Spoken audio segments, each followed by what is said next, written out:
Pale Nigeria kipenga cha uchaguzi, kampeni kimepulizwa jana. Ndio ambapo kampeni za uchaguzi wa rais na wabunge nchini Nigeria zimeanza rasmi jana Jumatano. Uchaguzi huo, kumbuka, utafanyika Januari 16. Yes, kabisa. Mwaka 2027. Zimeanza jana. Naam. Kwa ukifanya hesabu ya mpaka kufikia Januari ni takriban miezi mitatu nafikiri, wa 9 wa 10 11 12 mitano. Miezi mitano. Zaidi miezi mitano na zaidi. Kulingana na orodha ya muda iliyochapishwa na INEC ambayo ndio tume ya uchaguzi, wagombea 19 wakiwemo wanawake watatu watashindana kumrithi rais aliye madarakani Bola Ahmed Tinubu ambaye na yeye pia ni mgombea.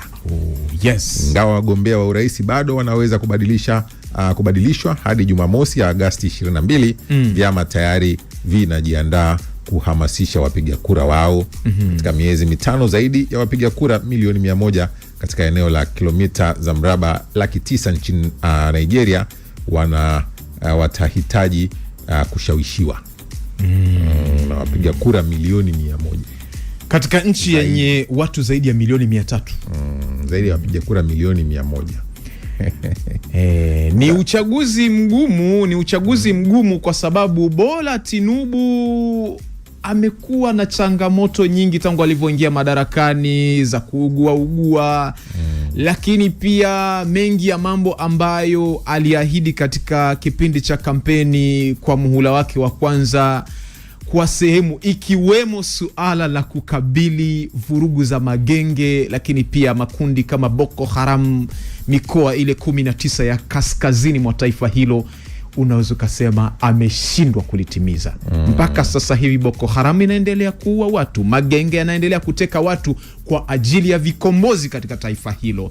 Lakini pia utawala wake umekuwa ukishutumiwa kwa rushwa na matumizi mabaya ya fedha kwa muda mrefu sana. Ni mmoja kati ya wale watawala wa jamii ya Bwana Paul Biya wanaofanya utalii wa nje sana.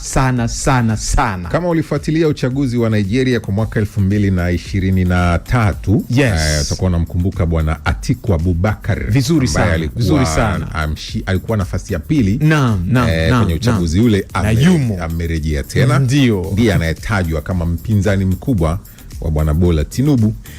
Aliibuka nafasi ya pili mwaka 2023 na ameingia tena kwenye uchaguzi huu kutafuta chochote kitu anachoweza kupata. Hayo ndio yanaendelea kule nchini, na bila shaka Atiku Abubakar anaonesha kuwa na ushindani mkubwa, hasa kwa kuzingatia alikuwa mshindi wa nafasi ya pili katika uchaguzi wa 2023, lakini pia ni mwanasiasa mkongwe sana ambaye amehudumu katika serikali ya taifa hilo kwa awamu tofauti, kwa anazijua siasa vizuri sana, na anaonekana kujizolea umaarufu kuelekea katika uchaguzi huu mkuu kwa kweli. Kwa hiyo Tinubu hayuko kazi kubwa ya kufanya. Kampeni zimeanza jana, tutakuwa tukikupa taarifa mbalimbali, yako mengi yanayokuja huko Januari ambapo watafanya uchaguzi. Waendelea kufuatilia sisi, na sisi tuna kazi yetu. Wakati tunamalizia miezi mitano mko kwenye kampeni, piga maneno.